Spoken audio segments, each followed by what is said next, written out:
So, you want to move to Australia? Let me guess, you have a ton of questions, but no one to answer them.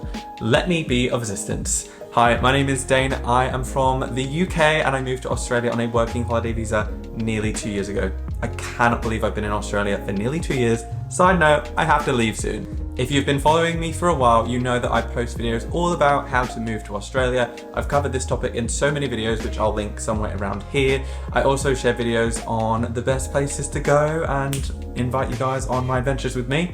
Living in Australia for 2 years as an expat gives you a certain amount of knowledge, because when I landed here, I knew zero. I knew nothing. I didn't know how to set up my taxes. I didn't know which is the best mobile provider to go. I didn't know how to get a job. Although I have heaps of videos on this content, I still get asked hundreds of questions because it's just impossible to answer all of them. This is why I came up with my ebook, Your Ultimate Guide to Moving to Australia on a Working Holiday Visa. So I will link this down below. Thank you to those who have purchased the book already. I really hope you found it useful. There is over 100 pages of juicy insights sharing with you how to get a job, what you need to prepare, how much money you should save.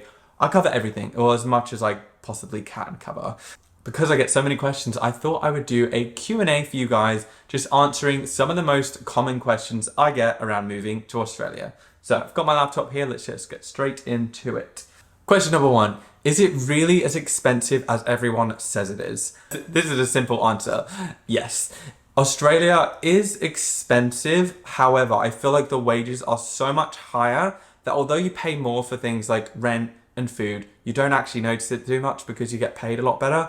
And I haven't lived in the UK for 3 years now, but from what I get told by my friends and family, it actually sounds like it's more expensive to live in the UK. Most of my friends, they pay more on their rent, bills, even petrol, whereas I pay a lot less for those and I live a better quality of life. Where's the most underrated place you've been in Australia? So this is a very difficult question to answer because I've seen so much of this beautiful country, but I have to say the Kimberley region, which is in the northwest of Australia. I recently went there in September and I had the most amazing time. It was one of those destinations where it was very rugged, remote, off-grid. I was camping every night, but the things that my eyes saw were just incredible. So if you ever get the chance to, go to the Kimberley. Question number 3, is it possible to save enough to travel? This will depend on 2 things. Firstly, what kind of lifestyle are you living? And secondly, are you spending a lot of money? So it's definitely possible to save a lot of money. You hear about these backpackers, they go and work in these regional or remote areas and they save a shit ton of cash. It's definitely possible. I'm not one of those people. The way that I've been on my working holiday visa is I've generally worked for a few months and then traveled for a few months and just the cycle has repeated. So I haven't exactly saved up a ton of money since I've been here, but saying that, I've been on so many adventures, I've traveled to all the places I want to, so I feel like I've got everything I wanted to out of my working holiday visas. So if you're someone that's living in, say, Sydney and you're going out every day and you're just working, you know, minimum hours, you're probably not going to save a ton of cash. But if you're in a remote area, your accommodation is included in your work and there is nothing to do and you're like living that lifestyle for like a few months, you're going to save up a lot more money. So it really just depends on what your lifestyle is like, what job you have, how well you get paid and how much you go out. So this question has been asked quite a few times. With getting a second or third year, you need to do 88 days in your first year and then 6 months in your second year to obtain the second and third year working holiday visas. A few people have asked the question around like, say if I did 4 months of regional work in my first year, can I carry 1 month into your second year so you only have to do 5 months? The answer is no. Whatever work you do in that year only counts for that year. So say for instance, you wanted to get your 6 months in your second year, you would have to work those 6 months during your second year. Does that make sense? Next question, a very common misconception about Australia. Do you see snakes and spiders everywhere? No. Honestly, if you're from England, you will totally get this. Like the first time I said to someone in England, I'm going to Australia, they looked at me like I was a crazy person. They were like, you are going to get eaten by a snake, attacked by a spider, maybe wrestling a crocodile. I was like, hang on a minute. Is this really going to happen? And I can confirm, after spending nearly 2 years of my life in Australia, I've had 1 spider in my house. I've seen snakes, I've seen crocodiles, but that's been whilst camping or in really remote parts of Australia. So it's not like they're just sharing the streets with you. You're not going to see snakes in Sydney or wherever you're living. You know, it definitely does happen and more in certain areas, but it is massively overhyped about the wildlife here. You know, you think you're going to come here and a spider is going to greet you at the airport to check your passport. That is not the case, so you have nothing to be afraid of. Next question, how long should you book in a hostels if you're traveling? I have always done 3-night minimum, and I do that because I feel like 3 nights is a good enough amount of time to check the vibe. And if I want to stay longer, then I can extend. If you book a week and it turns out you hate it, you're stuck there for a week. So I think 3 days is perfect. Next question is about travel insurance. So a lot of people have asked me, do I really need travel insurance? What about Medicare? If I have Medicare because I'm from England, do I still need travel insurance? I personally believe it is your responsibility as a traveler, as a working holiday visa person, to have insurance because anything can happen. You know, I've heard so many horror stories about people having to fork out tens of thousands, if not hundreds of thousands of pounds, dollars, wherever they are because they've gotten an accident. You know, we think we're young, we're fit, nothing's going to happen. But when you start traveling all the time, life becomes more unpredictable and you're just put in riskier situation.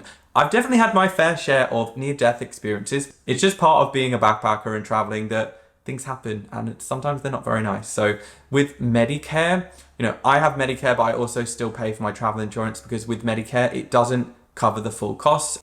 Because I'm not an Australian resident, even though I have Medicare, I'm still going to have to pay for an ambulance. So say for instance, I get hit by a car and then they cart me off in an ambulance.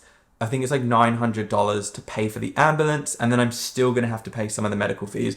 Although it will be a lot less because I've got my Medicare card, I still feel like it's better to have travel insurance just to cover all the costs in case anything happened. And when you're traveling around Australia as well, it just puts your mind at ease that I am covered. So you should not be traveling without insurance. I think it's just really irresponsible. If you do need a travel insurance, I will link the one that I use down below. I have worked with them in the past. They're called Safety Wing. They're not sponsoring this video, but I have personally been a customer of them for nearly 3 years now. And I like it because it's just a monthly subscription that I pay. It's about $45 a month, and that covers me for travel anywhere around the world. And when I'm not traveling, I can just cancel that and then restart that when I start traveling again. So I'd highly recommend that as a travel insurance. I'll leave the link down below. So many of you guys asked me, how much should I save to come to Australia? So with applying for the visa, you need to have at least a minimum of 5,000 Australian dollars in your bank account. And I think that's a really good amount to start with. But if you're going to be traveling first, I would say save as much as you can. So I think the $5,000 is good to just cover your living expenses, food, transport, and tie you over till you get a job. If you're going to be traveling first, I would budget between $700 and $1,000 per week. I know that sounds expensive. That will cover your costs of hostels, flights, buses, trains, food, activities. So I think $1,000 would be perfect. So what I would do is have your $5,000, put that aside, and then think, right, say if you want to travel for 6 weeks, save $6,000. And that might sound like a lot of money to you, but Australia really is an expensive country to travel. And you are coming here on like a once in a lifetime trip. So you're going to want to have a good time. So the next question is, should I find a job before I move to Australia? So this is going to sound very hypocritical of me because I actually found a job before I moved to Australia, but I've been traveling for a year before. So I was like, I need to save some money. So, and I'd already been to Australia before. I'd done the East Coast over 6 weeks. So I was like, I know I want to live in Sydney because I loved it. So the reason I would say you shouldn't find a job before moving to Australia is because you don't know where you want to live. Australia is so big. In fact, it's just a tiny bit smaller than the USA, which is pretty big. So you've got to think, there is so many options. There's so many places you could live. If I was coming to Australia, I would save all my cash. And then once I landed here, I would travel to all the places that I'd want to travel to and then consider, okay, where do I want to live? And then I would start looking for jobs because what can happen, and it happened to me, I moved to Sydney and I just didn't leave where I was living and I didn't see more of the country in terms of like living in different places because I was just in Sydney, I had a job there and I got pretty settled pretty easily. So if you've been to Australia and you know where you want to live, maybe start looking at jobs. But if you've never been here before, I think the best thing you can do is travel as much as possible and then decide where you want to settle. The next question is it hard to make friends? This is a yes and no question. It is hard to make friends in the sense that if you're traveling all the time and you're not really staying in one place, you're going to find it harder to make like better connections and find more of a community, which is what I found. Like I live in a coastal town called Wollongong. There's not many travelers that come through here. Not many people know about it. It's a very like local Australian place. Everyone's Australian here and everyone's lived here for a very long time. So it's been difficult for me to make friends because I feel like people that live here, they already have their friends. However, when I was living in Sydney, I made heaps of friends. But then the problem with that is they all moved on because they were all travelers and they were only here for like a certain amount of time. So I think, I would say it's hard to make friends, but don't let that put you off. I've definitely made really good connections and really good friends here, but my personal experience, I've just found it difficult to make friends. Next question is really good. How do you feel about only being allowed 1 to 3 years? If I'm honest, I find it kind of stressful because as you will realize when you come to Australia, you will love it and you'll fall in love with the lifestyle and the country and the weather and you won't want to leave. So I'm in the situation at the moment where I'm coming up to the end of my 2nd year working holiday visa. I can't get another visa until July because of the trade deal stuff with the UK, but I also want to stay here. So one of my only options is to do a skilled visa, which is a lot of paperwork and it's going to cost me nearly $9,000. So it is a bit stressful, but I feel like if you come here knowing that you only want to stay here for 1 year, make the most of it. But there is a massive risk that you will fall in love with the country and you won't want to leave. In that case, things are kind of tricky because there's many visa options, but they're very expensive and the visa system here is just so complex. So it is kind of stressful. Like I feel really settled here and I love my life in Australia. And I feel unsettled that I have to leave for like a few months or however long until I sort out a new visa. So yeah, that can be really annoying. Another question I get all the time is, should I book a tour for when I get to Australia? So you can definitely come here and do everything on your own. Like you get so much help from people in hostels or other backpackers on the Facebook groups. But if you are feeling nervous or you're not feeling as confident to move, maybe consider one of the tours. I know they've got ones with like Ultimate Travel and Welcome to Travel. I've never done those, but I can see why they would be a really good idea because you have like a week with making new friends, you get some support with setting up your bank account, etc.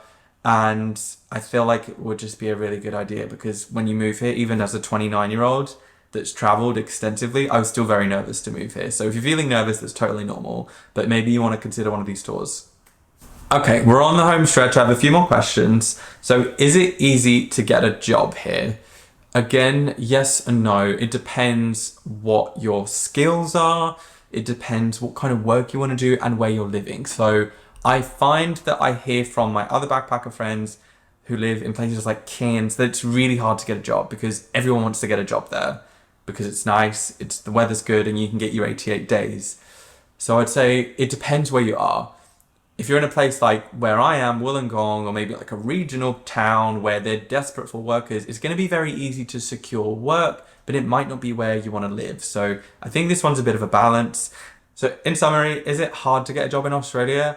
I think it can be difficult to secure a job, mainly because you have this 6-month limit on your visa. So you can't work for one employer for more than 6 months. That came into force again this year. If you go to regional areas or places where maybe there's not a lot of travelers, this will definitely increase your chances of finding work because people don't really go to those areas and they need employees. So you've got a better chance of getting a job. But I understand that lifestyle isn't for everyone. One of my biggest regrets, which is something someone else asked, do I have any regrets about my working holiday visa? My biggest regret is not going to experience a different kind of lifestyle. Like I've lived by the beach before. I know I love it, but I feel like I've just settled into Australia. Whereas what I wanted to do when I moved here, I wanted to like move to some random outback town and just work a job that I've never worked before. So if you have the opportunity, please do that because I never got to do that. And it's something that I still could do it, but I don't have a lot of time and I'm very settled here. So I probably won't do that. And the last question, should I move to Australia? This is probably the top question I get. Thank you so much, guys, for your messages and your questions. I'm more than happy to answer them if you send them to me or comment them down below. But I'm always going to tell you it's a big fat yes from me. if you're asking yourself, should I move to Australia? It means in the back of your mind, somewhere along the line, you've had the thought of, I kind of want to move to Australia. Do I want to live by the beach? Do I want to go live in the outback? You should just go and pursue that. And the reason I say yes is because if you don't, whilst you're, at a certain age, you lose the power to go and do a working holiday visa. The visa is only for 18 to 30, 35 in some countries. And once you pass that age limit, it will be very difficult for you to come and live in Australia for a period of time. So I feel like as a young person, it's better to just move to Australia on a working holiday visa. It's very easy, it's very seamless. And if you don't like it or things don't work out, you can just buy a plane ticket and go back home to your old job, to your old friends, and to your old life. That's the plainest way I can put it. So in summary, should you move to Australia? Heck yes, you should move to Australia. I hope this has been helpful for you. I certainly had so many questions when I first moved to Australia. It was very daunting, I was very nervous, but things will work out how they're supposed to. So don't let that put you off. You are feeling the exact the same as most other people. You're probably feeling excited, nervous, anxious, just like, what the hell am I doing? I had all of those feelings. But trust me, it'll be one of the best decisions you've ever made. If you want more advice or information, I'll link down below some resources. I have my free mini guide to preparing to move to Australia. I have my ebook that you can purchase. I think it's 40% off at the moment. And also I have heaps more videos in a playlist down below. So thank you so much for watching, guys. I hope you have the best time moving to Australia. If you're gonna do it, I'm already excited for you. Connect with me on Instagram or YouTube. Thanks for watching this video. Until next time, take care and peace out.